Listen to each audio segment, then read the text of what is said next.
Dans cette vidéo, on va voir comment mettre à jour une entrée dans notre base de données. Première chose que je vais faire, c'est que je vais copier un des champs qui est ici et que je vais coller juste ici. Je vais changer la chaîne de caractères, donc substitute string, et je vais mettre à modifier. Point.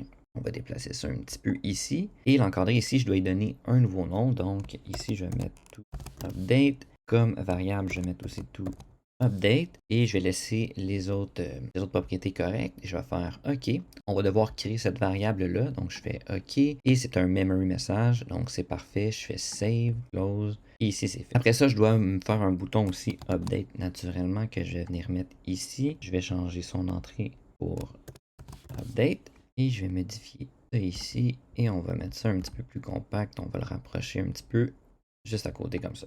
Donc maintenant sur le bouton Update, je dois aller changer le code qui est ici. Donc, je vais commencer par supprimer ce qu'il y a ici. Maintenant, je vais copier le code pour le update. Pour commencer, on fait un string to int. Donc, on va convertir la variable de type string, donc message en entier, pour qu'on puisse la stocker dans la base de données. Et si on va dans la base de données, on se souvient, on a un int pour l'âge. Ensuite, on a le SQL update qu'on peut aller chercher dans la fonction all, ou qu'on peut faire la recherche chez SQL update.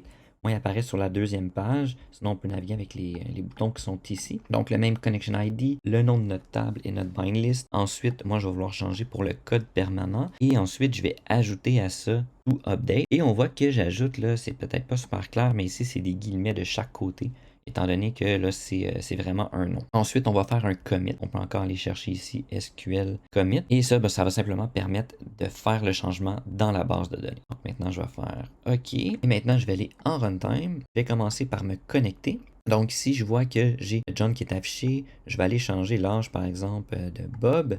Donc, je vais juste copier son code permanent. Je vais vouloir modifier le code, l'élément qui a le code permanent qui est ici. Je vais vouloir changer son âge, par exemple, à 14 ans. Et puis, je vais faire update. Là, maintenant, si je fais first et je refais last, on voit que l'âge n'a pas changé ici. Si je veux être sûr que le changement a été fait, je peux aller voir dans ma base de données qui est ici. Je vais faire execute et on voit que l'âge s'est bel et bien changé. Donc, parfois, avec InTouch, si on veut mettre à jour les champs qui ont été changés ou insérés, je dois simplement me déconnecter et me reconnecter. Et maintenant, si je vais à last, j'ai la bonne valeur. À partir de maintenant, là, on va pouvoir changer des entrées là, dans ma base de données.